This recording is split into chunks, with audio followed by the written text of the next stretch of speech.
arcs across the disk. Why is it thick now? Because Mars happens to be at the point nearest the Earth in opposition, as we call it. In your opinion, what do these transverse stripes signify? Not canals, I can assure you, Mr. Phillips. Though that's a popular conjecture of those who imagine Mars to be inhabited. From a scientific viewpoint, the stripes are merely the result of atmospheric conditions peculiar to the planet. Then you're quite convinced as a scientist that living intelligence of this color does not exist on Mars? There's a chance it's against it, or 1,000 to 1. And yet, how do you account for these gas eruptions occurring on the surface of the planet at regular intervals? Phillips, I cannot account for it. By the way, Professor, for the benefit of our listeners, how far is Mars from the Earth? Approximately 40 million miles. Well, that seems a safe enough distance. Just a moment, ladies and gentlemen. Someone has just handed Professor Pearson a message. While he is here, let me remind you that we are sitting in the Observatory of Princeton, New Jersey, where we are interviewing the world-famous astronomer, Professor Pearson. One moment, please. Professor Pearson has passed me a message which he has just received. Professor, may I read the message to the listening audience? Certainly. Ladies and gentlemen, I shall read you a wire addressed to Professor Pearson, Dr. Gray, of the Natural History Museum, New York. Quote, 9:15 p.m. Eastern Standard Time. Special draft registered shock of almost earthquake intensity occurring within a radius of 20 miles of Princeton. Please investigate. Signed Lloyd Gray, Chief of Astronomical Division. Unquote. Professor Pearson, would this occurrence possibly have something to do with the disturbances observed on the planet Mars? Hardly, Mr. Phillips. This is probably a meteorite of unusual size, and its arrival at this particular time is merely a coincidence.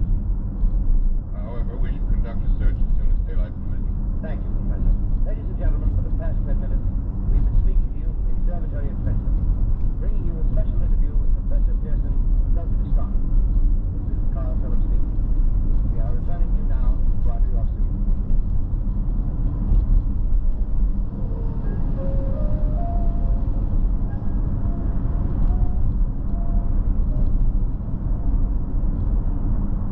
Ladies and gentlemen, here is the latest bulletin from the Intercontinental Radio News. Toronto, Canada. Professor Morris of Macmillan University reports observing a total of 3 explosions on the planet Mars between the hours of 7:45 p.m. and 9:20 p.m. Eastern Standard Time. This confirms earlier reports received from American observatories. Now, nearer home, comes a special bulletin from Trenton, New Jersey. It is reported that at 8:50 p.m. a huge flaming object, believed to be a meteorite, fell on a farm in the neighborhood of Groversville, New Jersey, 22 miles from Trenton. The flash in the sky was visible within a radius of several hundred miles. The noise of the impact was heard as far north as Elizabeth. We have dispatched a special mobile unit to the scene, and we'll have our commentator, Carl Phillips, give you a word picture of the scene as soon as he can reach there from Princeton. In the meantime, we take you to the Hotel Martinet in Brooklyn, where Bobby Millett and his orchestra are offering a program of dance music.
spectators now are pressing close to the object in spite of the effort of the police to keep it back.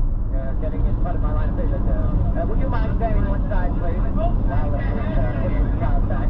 Here's Mr. Willman, owner of the farm here. He may have some interesting facts to add. Mr. Willman, would you please tell the radio audience as much as you remember of this rather unusual visitor that dropped in your backyard? Step closer, please. Ladies and gentlemen, this is Mr. Willman. I was listening to the radio. Closer and louder, please. Pardon me? Louder, please. Closer. Yes. I was listening to the radio and kind of drowsy.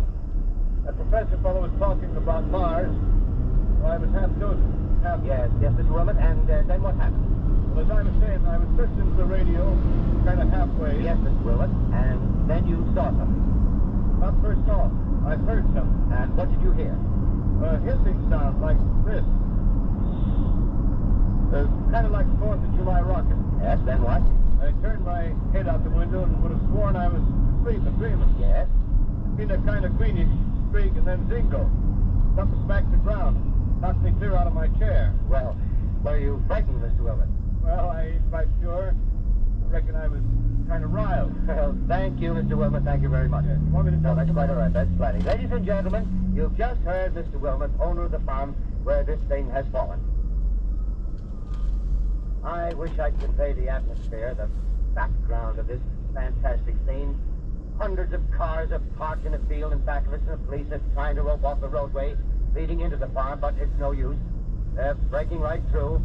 Cars' headlights throw an enormous spotlight on the pit where the objects have buried. Now, some of the more daring souls now are venturing near the edge. They're figuring to stand out against the mental machine. One man wants to touch the thing. He's having an argument with the policeman. Now, the policeman wins. Now, ladies and gentlemen, there's something I haven't mentioned in all this excitement, but it's becoming more distinct. Perhaps you've caught it already on your radio. Listen, please. Do you hear it? The curious humming sound that seems to come from inside the object. I'll move the microphone nearer. Here. Now, we're not more than 25 feet away. Can you hear it now?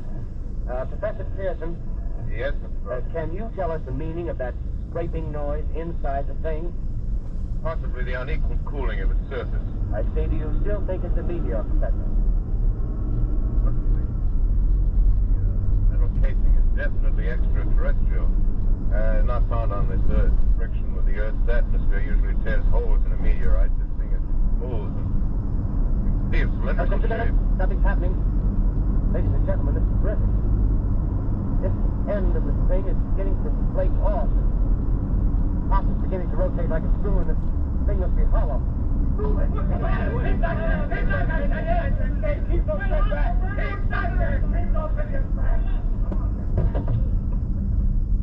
Well, ladies, The top blew! Go back! ladies and gentlemen, this is the most terrifying thing I've ever witnessed. Wait a minute. Someone's calling someone or something. I can see staring out of that black hole two luminous discs. The eyes, might be a face, might be almost but heavens, something wriggling out of the shadow like a gray snake. Now it's another one, and another one, and another one. They look like tentacles to me. I can see the thing's body now. It's large as a bear. It glistens like wet leather, but its face, ladies and gentlemen, it's indescribable. I can hardly force myself to keep looking at it. It's so awful. Its eyes are black and they gleam like a serpent. The mouth is a kind of V-shape with saliva dripping from its rimless lips that seem to quiver and pulsate. And the monster, or whatever it is, can hardly move. It seems weighed down by possibly gravity or something. The thing's rising up now, and the crowd falls back. They've seen plenty. The most extraordinary experience, ladies and gentlemen. I can't find words. Well, I'll pull this microphone with me as I talk. I'll have to stop the description until I can take a new position. Hold on, will you please? I'll be right back in a minute.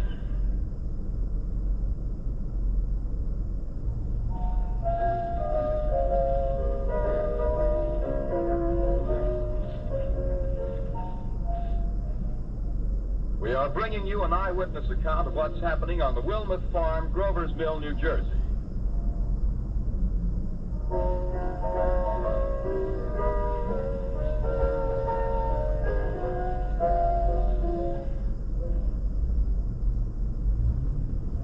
return you to Carl Phillips at Grover's Mill. Ladies and gentlemen, am I on? Ladies and gentlemen, here I am, back of the stone wall that adjoins Mr. Wilmer's garden. From here, I get a sweep of the whole scene. I'll give you every detail as long as I can talk and as long as I can see.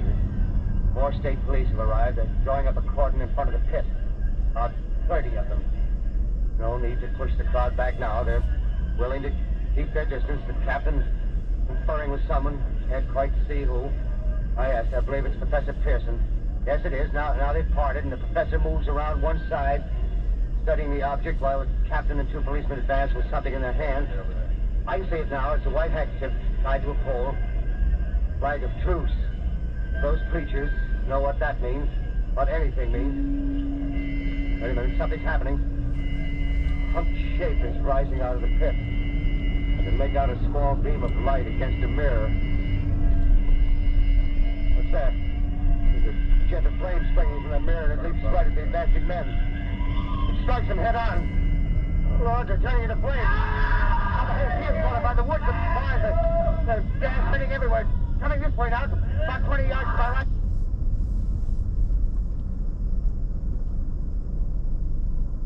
Ladies and gentlemen, due to circumstances beyond our control, we are unable to continue the broadcast from Grover's Mill. Evidently, there's some difficulty with our field transmission. However, we will return to that point at the earliest opportunity. In the meantime, we have a late bulletin from San Diego, California. Professor Indelkoffer, speaking at a dinner of the California Astronomical Society, expressed the opinion that the explosions on Mars are undoubtedly nothing more than severe volcanic disturbances on the surface of the planet. We continue now with our piano interlude.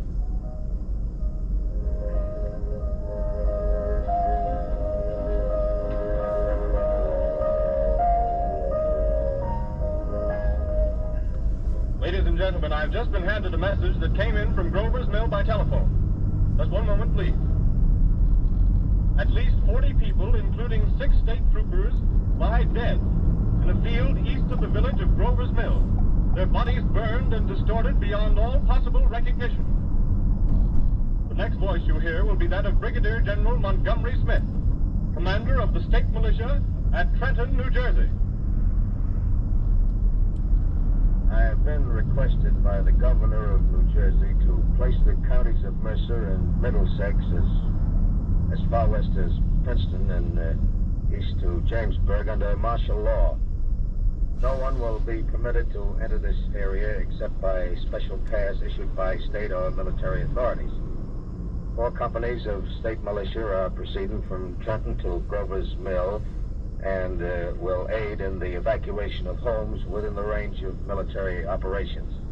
Thank you.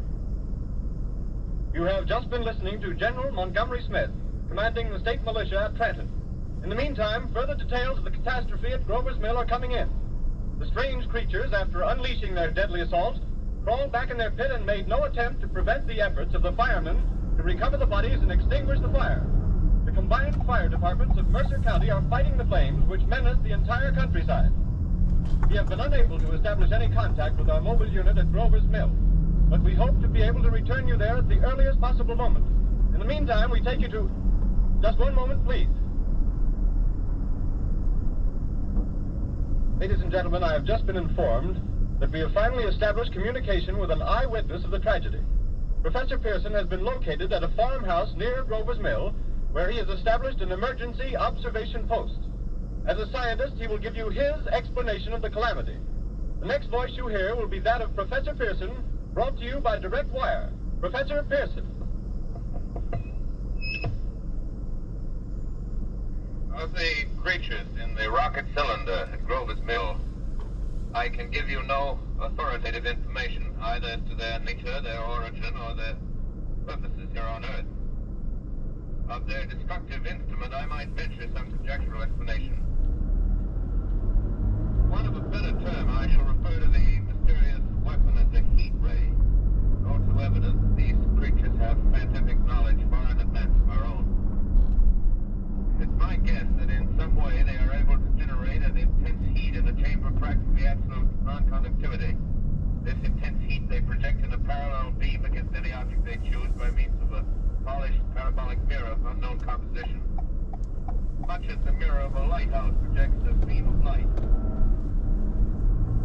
That is my conjecture of the origin of the heat ray. Thank you, Professor Pearson. Ladies and gentlemen, here is a bulletin from Trenton. It is a brief statement informing us that the charred body of Carl Phillips has been identified in the Trenton Hospital. Now here's another bulletin from Washington, D.C. The Office of the Director of the National Red Cross reports 10 units of Red Cross emergency workers have been assigned to the headquarters of the state militia, stationed outside of Grover's Mill, New Jersey. Here's a bulletin from State Police, Princeton Junction. The fires at Grover's Mill and vicinity are now under control. Scouts report all quiet in the pit, and there is no sign of life appearing from the mouth of the cylinder. Now, ladies and gentlemen, we have a special statement from Mr. Harry McDonald, Vice President in charge of operations. We have received a request from the State Militia of Trenton to place at their disposal our entire broadcasting facilities. In view of the gravity of the situation, believing that radio has a responsibility to serve in the public interest at all times, we are turning over our facilities to the State Militia at Trenton. We take you now to the field headquarters of the state militia near Grover's Mill, New Jersey. This is Captain Lansing of the Signal Corps, attached to the state militia, now engaged in military operations in the vicinity of Grover's Mill. The situation arising from the reported presence of certain individuals of unidentified nature is now under complete control. The cylindrical object lies in a pit directly below our position, surrounded on all sides by 8 battalions of infantry.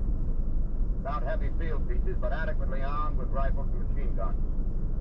All cause for alarm, if such cause ever existed, is now entirely unjustified.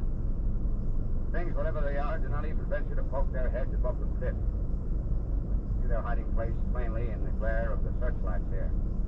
With all their reported resources, these creatures can scarcely stand up against heavy machine gun fire. Anyway, it's an interesting outing for the troops. I can make out their khaki uniforms crossing back and forth in front of the lights. Looks almost like a real war.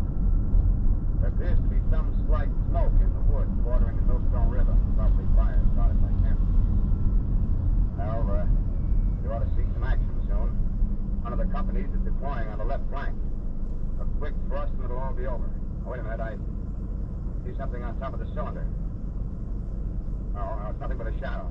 Now the troops are on the edge of the Wilmot Farm. 7,000 armed men closing in on an old metal tube. That's tough, rather. Well, wait, that wasn't a shadow, it's something moving. Solid metal, kind of a shield-like affair rising up on the cylinder. Going higher and higher. But it's standing on legs, actually rearing up on a sort of metal framework. Now it's reaching above the trees and the searchlights are on it. Hold on.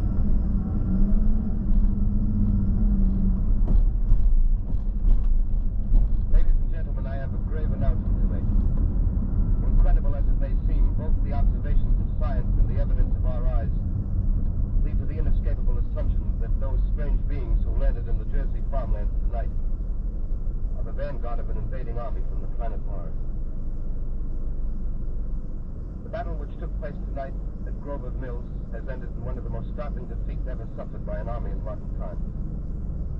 7,000 men armed with rifles and machine guns pitted against a single fighting machine of the invaders from Mars. 120 known survivors. The rest strewn over the battle area from Grover's Mill to Plainsboro, crushed and trampled to death under the metal feet of the monster, or burned to cinders by its heat ray. The monster is now in control of the middle section of New Jersey and has effectively cut the station to the center. Communication lines are down to Pennsylvania to Atlantic Ocean. Railroad tracks are torn and service from New York to Philadelphia discontinued except routing some of the trains through Allison and Phoenixville. Highways to the north, south, and west are clogged with frantic human traffic. Police and army reserves are unable to control the mad flight. By morning, the fugitives will have swung Philadelphia, Camden, and Trenton is estimated to twice their normal population. Martial law prevails throughout New Jersey and eastern Pennsylvania. At this time, we take you to Washington for a special broadcast on the national emergency. The Secretary of the Interior. Citizens of the nation, I shall not try to conceal the gravity of the situation confronting the country, nor the concern of your government in protecting the lives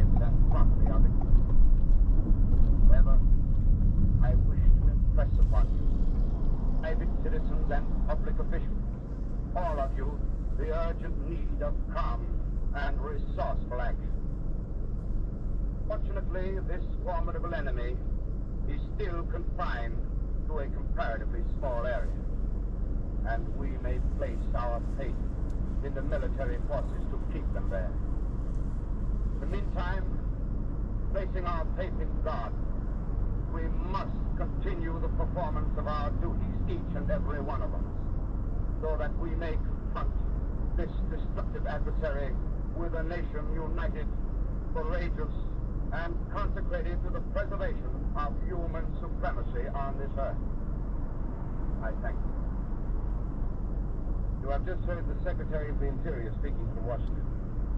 Bulletins too numerous to read are piling up in the studio here. We're informed that Central Washington, New Jersey, has blacked out radio communication due to the effect of the heat ray upon power lines and electrical equipment. There's a special bulletin from New York. Cables have been received from English, French, and German scientific bodies offering assistance. Astronomers report continued gas outbursts at regular intervals on the planet Mars. The majority voiced the opinion that the enemy will be reinforced by additional rocket machines. There have been several attempts made to locate Professor Pearson of Princeton, who has observed Martians at close range. It is feared he was lost in a recent battle. Langham Field, Virginia. Scouting planes report 3 Martian machines visible above treetops, moving north toward Somerville with population fleeing ahead of them. The heat ray is not in use, although advancing at express train speed. Invaders pick their way carefully. They seem to be making a conscious effort to avoid destruction of cities and countryside. However, they stop to uproot power lines, bridges, and railroad tracks. Their apparent objective is to crush resistance, paralyze communication, and disorganize human society. Here is a bulletin from Basking Ridge, New Jersey. Coon hunters have stumbled on a second cylinder similar to the first, embedded in the great swamp 20 miles south of Morristown. Army field pieces are proceeding from Newark to blow up the second invading unit before the cylinder can be opened and the fighting machine rigged. They're taking up a position in the foothills of Watchung Mountain. Another bulletin from Langham Field, Virginia. Scouting planes report enemy machines now 3 in number, increasing speed northward, kicking over houses and trees in their evident haste to form a conjunction with their allies south of Morristown. Machines also sighted by telephone operators east of Middlesex within 10 miles of Plainfield. There's a bulletin from Winston-Field, Long Island. A fleet of Army bombers carrying heavy explosive flying north in pursuit of enemy. Scouting planes act as guides. They keep the speeding enemy in sight. Just a moment, please, ladies and gentlemen. We've run special wires to the artillery line at adjacent villages to give you direct reports of the zone of the advancing enemy. First, we take you to the battery of the 26th Field Artillery, located in the Watchung Mountains. Range 32 meters. Range 39 degrees. 39 degrees. Fire. 40 yards to the right. Hip range 31 meters. 31 meters. Direction 37 degrees. Fire.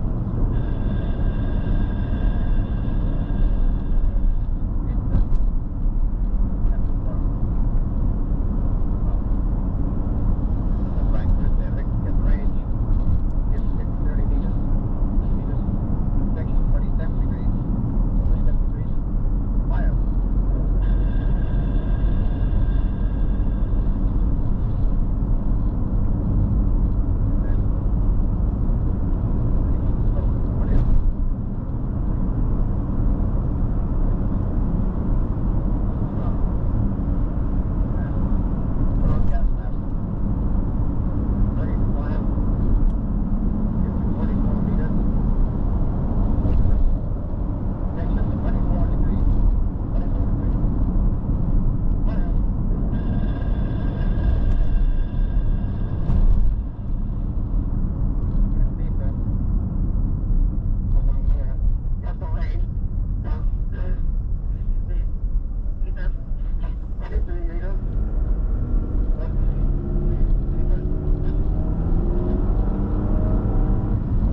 Enemy bombing plane B-843 off Bayonne, New Jersey. Lieutenant Boat, commanding 8 bombers, reporting to Commander Fairfax, Langham Field. This is Boat reporting to Commander Fairfax, Langham Field. Enemy tripod machines now in sight. Reinforced by 3 machines from the Mars top cylinder. 6 altogether. 1 machine partially crippled. Believed hit by shell from landing gun in watch unmounted. It's now fair silence. A heavy black cloud hanging close to the earth of extreme density, nature unknown. No sign of heat ray. Enemy now turns east, crossing the same river into the Jersey marshes. Understand the Pulaski Skyway. Evident objective is New York City. Pushing down a high-tension power station. Machines are close together now, and we're ready to attack. Planes circling, ready to strike. 1,000 yards and we'll be over the first. 800 yards.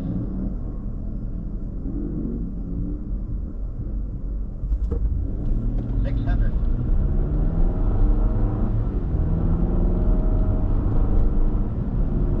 400. 200. There they go. Man out, raised. Big flash. As big as with flame. 1,000 feet. Engines are giving out. No chance to release bombs. Only one thing left. Up on the plane and all. We're diving on the first one. Now the engine's gone. Hey!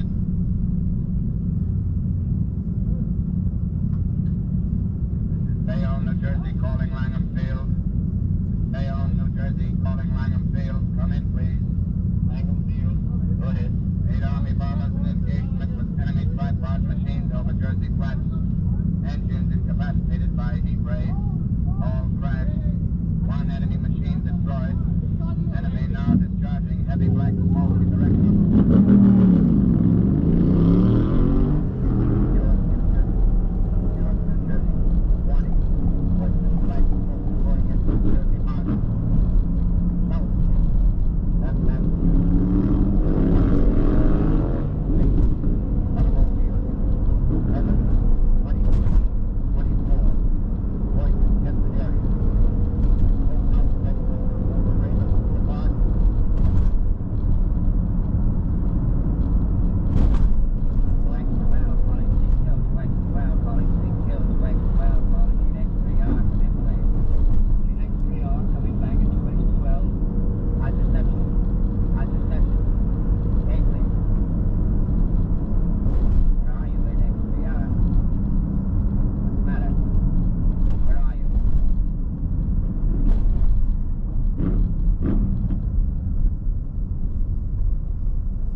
artillery, Air Force, everything wiped out.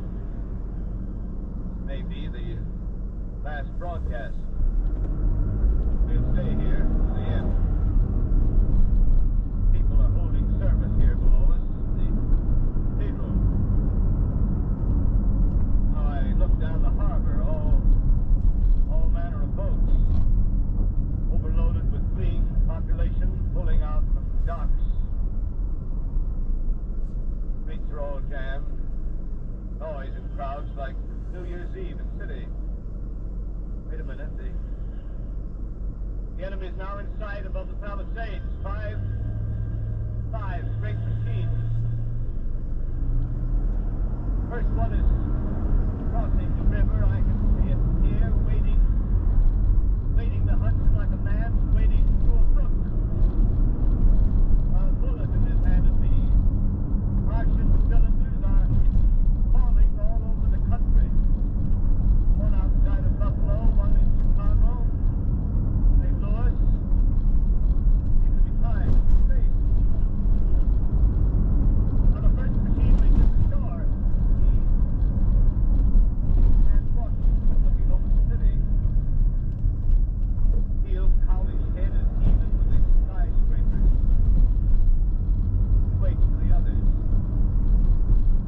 Rise like a line of new towers on the city's west side. Now they're lifting their metal hands. This is the end now. Smoke comes out, black smoke drifting over the city. People in the streets see it now. They're running toward the East River, thousands of them, dropping in like rats. Now the smoke spreading faster. It's reached Times Square.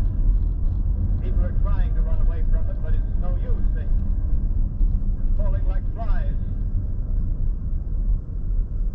Now the smoke's crossing 6th Avenue, 5th Avenue, 100 yards away. It's 50 feet.